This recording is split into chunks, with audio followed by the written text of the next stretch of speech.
with Drafting Archetypes, and this week I'm going to be discussing white-black in Lord of the Rings Limited. For patrons, you can follow along with my notes at patreon.com/draftingarchetypes. And getting into it, white-black is the second best performing color combination in this format on 17 lands after red-black. As far as my opinion on what white-black is doing and its position in the format, I think that white-black is fundamentally an attrition deck, but I also think that it wants to be more proactive rather than purely reactive. I think the basic idea is to use tempt on small creatures to make your opponent find ways to answer those small creatures, as like they'll have difficulty blocking them, and the creatures will represent like a relevant threat because of the looting and potential 3 extra life loss. And then your opponent attempting to answer those like small ring bearers will generally happen in a way that's going to be card or mana negative for them, because you typically don't have to spend an entire card to get that like token that can be a ring bearer. I talked previously about how for several of the green decks, I think of them as big proactive, which I mentioned is pretty similar to what most people refer to as mid-range, in that you're like playing large creatures and attacking with them, but you still have to like play a defensive enough game and rely on some removal to get to the point where you can like get your big creatures to stick and then have removal to disrupt like your opponent's ability to profitably double block them. And so you end up playing kind of like a, mid-range interactive game of Magic where you're like the beatdown against some players and have an ability against other players. White-black I would describe as small proactive, which is similarly mid-range in that it can end up in a similar situation where you need to figure out what your role is and it can change from match to match, but different in that you're kind of attacking at the beginning of the game, you're focused more on having a low curve, but at the same time, you're not quite like an aggro deck in that you're not trying to end the game quickly. You're fundamentally like on the attrition end of the like tempo attrition spectrum. It can be kind of weird to think of yourself as like an aggressive attrition deck, because typically aggression tries to end the game quickly, meaning that you're winning while your opponent still has unused resources, meaning that you're like taking advantage of tempo elements. But here you're like trying to apply early pressure, but you're not really doing it to win the game early. You're doing it to put your opponent out of position, to force them into a spot where they need to respect these like small creatures that you didn't invest very much in, or that like give you value when they die or something, to make them use their cards less efficiently to optimize your ability to play an attrition game. So you're using your opponent's life total as a resource to impact the positioning of cards and how well they can line their cards up against your opponents.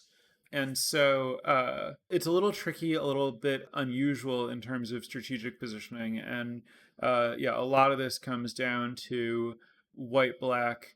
So white-black uses the ring in a way that is unique in that other sets don't offer the ring, but in a way that's like pretty classically black-white. If you think of black-white as often having kind of like the strategy that really was like kind of most explicitly pioneered in Ravnica, the like nickel and dime your opponent strategy, where you just have like a lot of ways to incidentally make your opponent lose life over the course of a game. And so like their life total matters, but it's not like, an alpha strike that will make your opponent lose their life. It's kind of just like consistently getting in for a few points a turn, which the ring lets you do in a way where like in other sets, white-black would be doing it with some kind of creature that makes your opponent lose life or an evasive creature. In white-black, you need to rely on the ring tempts you to get most of that as a good rate. There are some flyers, but you really want to combine them with the ring tempt if you can, especially because you don't have a lot of raw card advantage, and if your not taking advantage of the looting from the ring in this format when you don't have a bunch of like card draw. It's going to be really hard for you to play an attrition game because you're just going to flood out relative to your opponent.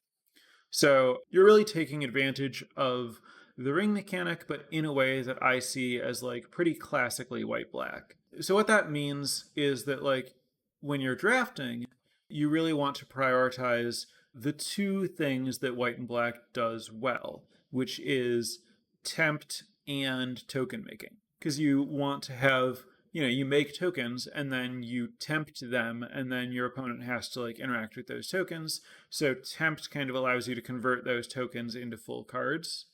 And a vast majority of the cards that happen to be good in white black, just like the cards that are efficient on rate in some way, do one of those things. That there are a lot of good cards that follow the formula, like is a creature and tempts you, or is a creature and makes a token, or is a removal spell and tempts you, or is a removal spell and makes a token, or something. I guess the interesting thing when you're drafting is figuring out to what extent you're focusing on tempt, to what extent you are focusing on tokens, and then to what extent these things are like one direction or the other, versus to what extent you want a mix of them to combine in the way that I'm talking about. And I think that depending on exactly which cards you have, you can end up in a space where you're really all the way on tempt or all the way on tokens, or a harmonious combination of tempt and tokens. And as you go through the draft, you kind of like figure out where you are there and how these cards are interacting. But as with some other decks in this format, I think that it's like pretty clear which the good cards are, right? Like I didn't want to devote a lot of this episode to talking about like, okay, the best black commons are Claim the Precious, which is the 3-mana removal spell that tempts, followed by Crebain, which is the 3-mana 1/1 flyer that amasses 2, followed by Torment of Golem, which is the 4-mana sorcery that makes your opponent discard and amasses 2, etc. And like the best white cards are Errand Rider of Gondor, the 3-mana 3/2 that draws a card, and then if you don't have a legend, you have to put a card from your hand on the bottom of your deck, followed by Protector of Gondor, the 3-mana 3/3 that makes it 1/1, followed by East Farthing Farmer, the 3-mana 2/3 that makes a food. It's really easy to just like look at 17 lands and sort the commons by game and hand win rate and see which ones are the good ones. Where I think drafting white-black gets interesting is really understanding your role and which synergies to look for and how to modify how you're prioritizing kind of the intermediate cards as a function of trying to figure out like what your plan is and how you're going to expect it to line up with the other decks in the format. For example, the more tempt you have, the more you can take advantage of Errand Rider of Gondor, the 3/2 that wants a legend so that you get to keep an extra card, and Haunt of Dreadmarshes, the 1-mana 1/1 that scries when it enters the battlefield, and then if you control a legendary creature, you can spend 2 and a black to return it from your graveyard to play. While if you have more tokens, you can take better advantage of Lash of the Balrog, the black sorcery that kills a creature and it costs 4 extra mana, or sacrifice a creature to cast it. Hobbit Sting, 1 and a white instant that does damage equal to the number of creatures and food you control to target creature. Uncommons like Gothmog, the 3/3 amass 1 that gives your tokens Death Touch. Rosy Cotton, the uncommon 1/1 that makes a food, and then whenever you make a token, you get to put a +1/+1 counter on another creature. And Cirith Ungol Patrol, the 5-mana 4/5 orc that you can spend 1 and tap this to sacrifice another creature to draw a card and make a food. So, you want to pay attention to, which of these kind of more conditional cards you can take advantage of based on how like wide you're going with tokens and how deep down the ring path you're going with tempt. So I think you really want to, among the token situation, obviously there are creature tokens and food tokens and some other tokens, but those are the main ones that you're going to be running into in black white. And you want to pay attention to your possible food synergies in particular. If you have Hobbit Sting and East Farthing Farmer, then you might actually want Lembis, where Lembis in general isn't going to be very good. If you have like multiple farmers with other good food sources so that your farmers are independently high impact, then Slip on the Ring, the one in a white flicker that tempts you, becomes very good, ties you back into the temp stuff that you're looking to do, and turns the farmer into a really good combat trick or something that can just push a bunch of damage. Those are, kind of the like cards that have more contextual power level that you want to be like modifying how highly you're prioritizing as a function of tracking your relative quantities of tempt and token making. White black has a lot of very strong uncommons. I know, like when I was talking about green, I talked about how green kind of struggled there in terms of finding cards in its color that were good enough to function as like real payoffs for being green. White black doesn't have that issue. There are a lot of really good uncommons in both white and black, and almost more importantly, a vast majority of them tempt and or make tokens. So they're all really on plan. Nazgul, the 3-mana 1/2 that tempts and grows whenever it tempts and technically pumps all your wraiths. Shadow Summoning, the white-black uncommon 2-mana that makes 2 1/1 tapped flying spirit tokens, obviously makes tokens. Golem, the 3/1 that tempts when it dies, and you could sacrifice something to return it to play, tempts you and also works well with tokens, so that you can sacrifice things to get it back more easily. Voracious Fellbeast, the 6-mana 4/4 that makes your opponent sacrifice and makes a food, has some small food synergy there with making the food. Denethor, the 2/4 that lets you sacrifice something and then makes a token at your end step if something died. Obviously, token synergies and creates tokens. Golem's Bite, the black 2-mana instant. Target creature gets -2/-2, and then you can exile to tempt. Contributes, of course, to tempt. Samwise, the Stout-Hearted, the 2/1 flash that returns something that died to your hand and tempts. Temp synergy. This is a deck that can splash because you're kind of playing longer games since you're like on the attrition end of things, and you presumably have tempt to like fix your mana, but you have a lot of power and synergy in your colors. So if you're in an open lane, you should kind of be good without needing to splash. You do want to keep an eye on it because there are some really good uncommons that you can splash. But when you're thinking about splashing, you really want to make sure that the stuff that you're taking is both powerful and synergistic. Because like white and black have so many things that are. Certain other color combinations in this format that offer like build around mechanics that I would describe as traps. Doing their thing isn't really good and you shouldn't really focus on it. White black I don't think is a trap. White black I think offers you two different paths that are both actually good and worth doing and synergize well. That said, I want to mention that so you're an attrition deck, which means that you're fundamentally like a small game deck, right? You want to trade resources and you want to like make these like extra 1/1s that you're creating as high impact as possible. You want like ways to push your ring bearers through and stuff. So like generally removal is very good for you. Also, Torment of Golem is another small game card that kind of functions similarly to a removal spell.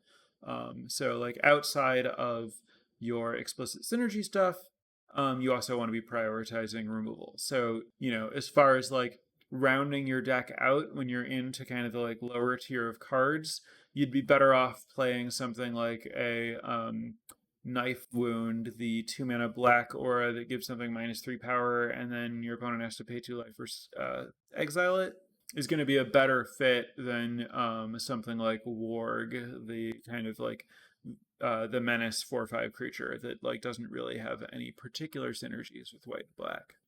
If you're going to play kind of like a lower end playable, not card advantage, non-synergistic card, you'd rather it be a mediocre removal spell than a mediocre creature. Because you're an attrition deck and because you want small games, you need to be really careful about cards like Esquire of the King and Now for Wrath, Now for Ruin, that generally look like cards that a token deck might want, but that I think white black very rarely wants, because while you can have like a lot of token stuff, I think strategically you are not very well positioned to try to play the like aggressive go wide big game strategy that those cards want.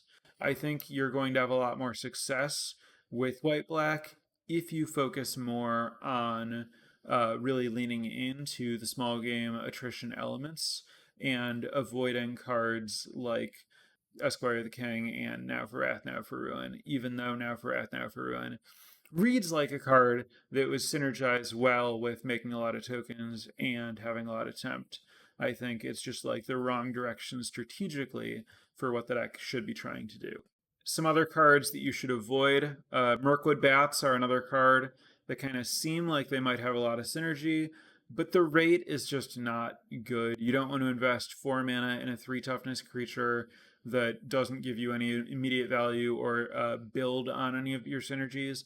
It's just a payoff for doing a lot of one of the things that you can do, right? Like it's a payoff for tokens, but not a payoff for tempt. And it's a relatively slow and relatively low impact payoff for most of the kind of token stuff that you're realistically going to be doing. And the creature is just kind of like fragile and not really it's just not a good card in the format. So yeah, that's another one that you want to avoid. Yeah, that's really what I had to say about white black. I think there's some pretty interesting stuff going on in this archetype in terms of your strategic positioning being like fairly nuanced, and I think that putting this episode together and kind of thinking through what was going on here really helped clarify some stuff for me. I know that like I personally had felt a little uncomfortable with black white. I'd had some decent experiences with it, but I didn't feel like I knew precisely what I was like really trying to do with it until I sat down and thought about it. So hopefully I've managed to like communicate all of that in a way that's resonated for at least some portion of you.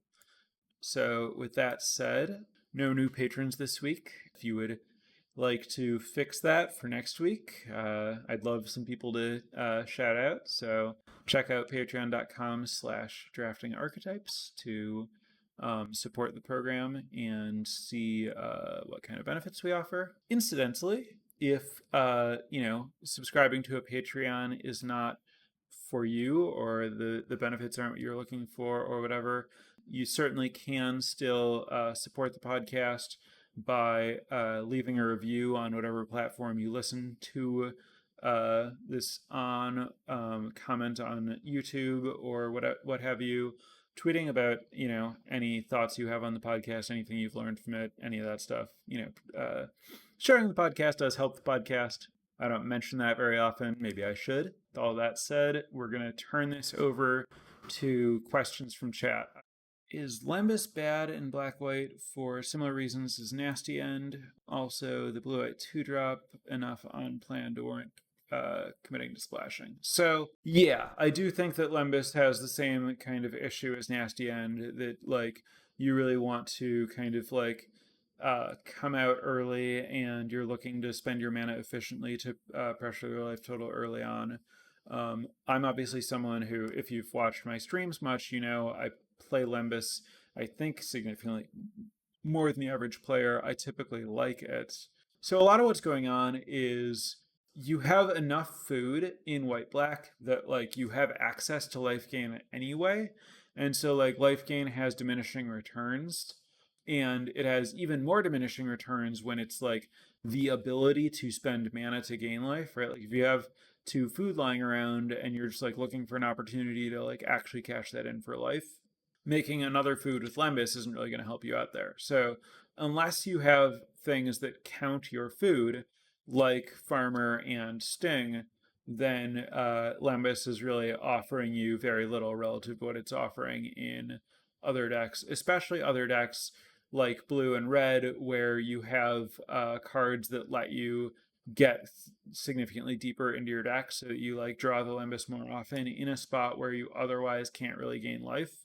You're kind of like missing out on a lot of the upside while also not really needing the like the benefits are well into like your diminishing returns kind of space, and yeah, so that's why it's a bad fit. And then about the blue white 2 drop, I would say it's very much on plan in that you want to be tempting and you want to be making tokens. The issue with it is that splashing a 2 drop is pretty difficult. If your mana can allow you to reliably cast it early, it would be like a fine thing to include. But I wouldn't want to like go far out of my way to like play enough fixing in a white black deck to play this like 2/2 that is giving me like a decent reward, but a reward that I can get from other cards. So I don't think that I would generally expect like I wouldn't be looking at Prince Amriel as a card to try to find a way to get into my deck when I'm playing white black. What would you prioritize as curve topper / late game? So because you're, this kind of like small ball attrition grindy deck, I'm not necessarily prioritizing having curve toppers / late game. I would say like the ideal late game is really something like Denethor. But if you are going to be thinking about that kind of space, Voracious Fell Beast is obviously a good expensive white black card. And it's Eagles and Trolls obviously work reasonably well in that space. Yeah, I think rather than like just listing expensive creatures that exist, you can't. I guess the answer is you can have something kind of grindy, like the 4/3 tempt white creature or the 4/5 patrol in black that can kind of like let you pivot into a little bit more of a grindy deck, and then you can have like a really good top end card like Fell Beast, and then you can have land cyclers that you just start casting. But for the most part, I think that you shouldn't prioritize like having a top end finisher.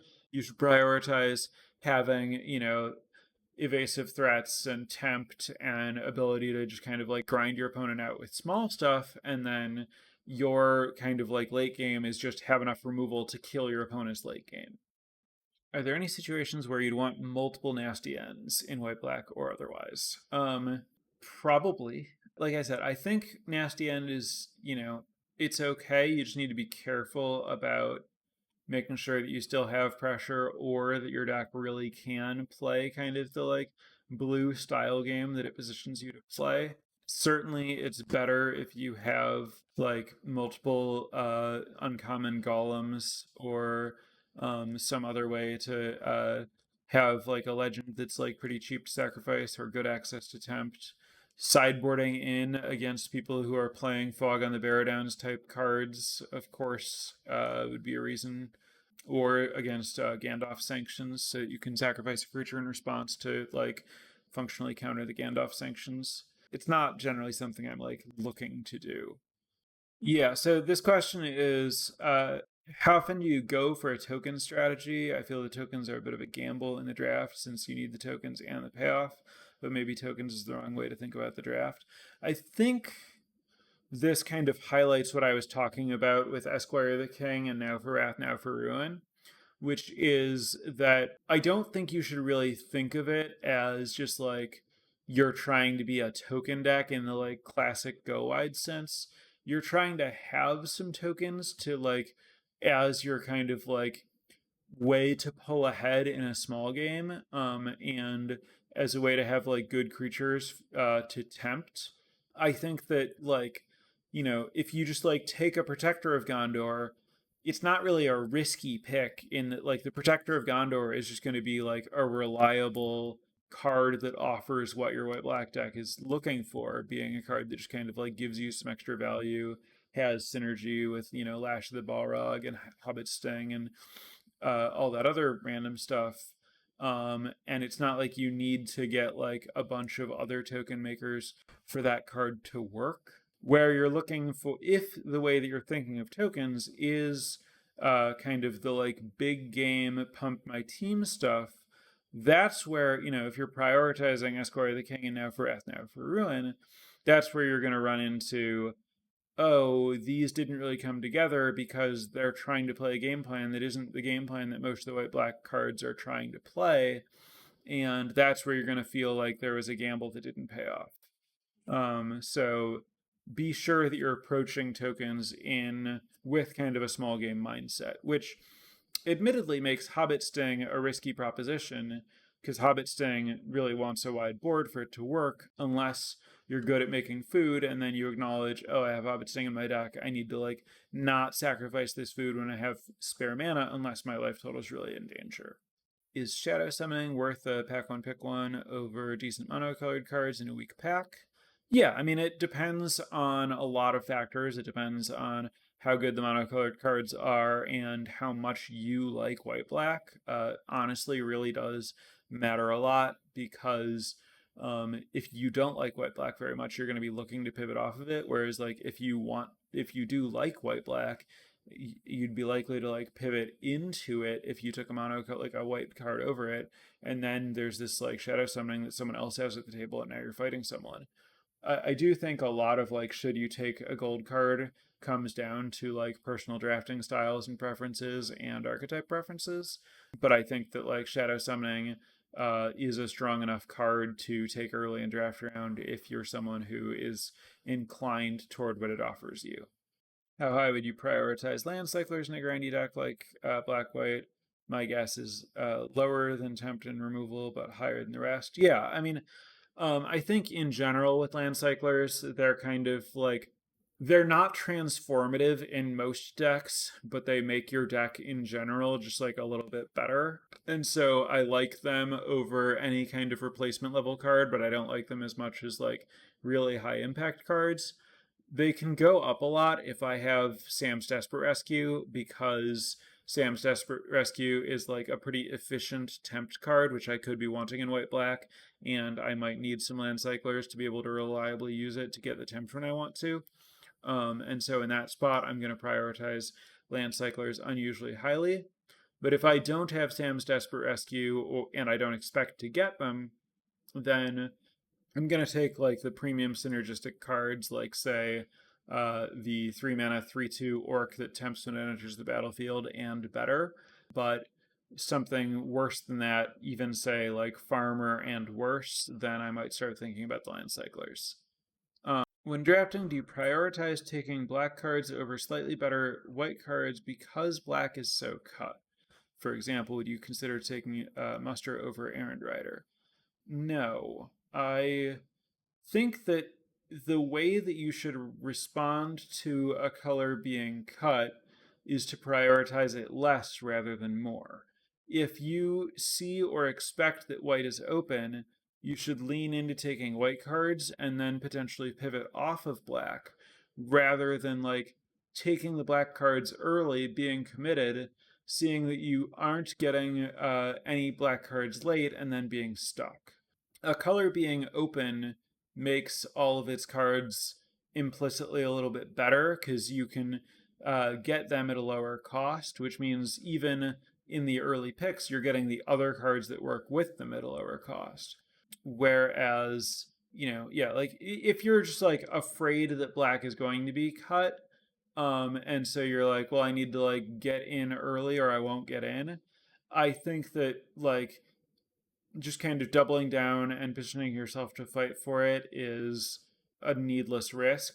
I like to, go in when I'm getting cards like at their appropriate pick or later rather than like taking cards early to put myself into a color that might not be open. My black decks are always happy to have multiple Sam's Desperate Rescue, because attrition, tempt, etc. Do I see it as a top common in the archetype, / how highly do I take it? Yeah, my only concern with it is the idea that I might not have a creature in my graveyard, because like you don't have Quarrel's End to like discard creatures, and while you can discard creatures to tempt, it's kind of putting the cart before the horse or something, right? Like if you need the rescue to get to tempt, but you need tempt to turn on the rescue, like you can just end up failing to like get your stuff going. So that's why how much I prioritize it is really like a function of how many land cyclers I have. And failing that, you really want to think about like whether your creatures are the sort that are going to trade off early or not. For example, it might seem like, oh, Sam's Desperate Rescue is really good with Took Reaper because I want to trade off Took Reaper and then I get to like tempt off the Reaper and then get it back with rescue, and then get to tempt off of that, and then maybe get to tempt again off the Reaper. But in practice, your opponent doesn't actually want to trade with Reaper, so it ends up just kind of like hanging out in play and not letting you use the rescue. Where if instead that were like the 3-1, the Westfield Rider or whatever it's called, the 3-1 that can sack to kill an artifact or enchantment, that card can more or less always trade off if you want to. And so it's actually better at enabling Sam's Desperate Rescue than the Took Reaper is. So you want to pay attention to just like making sure that you have some cards that can reliably trade off so that you can like use the rescue if you're going to be playing multiples of them. But once you are reliably casting it, then it's in some ways better Birthday Escape and really what a temp deck is looking for. Did I discuss the Lothar/Lobelia treasure sub-theme and the best applications of it?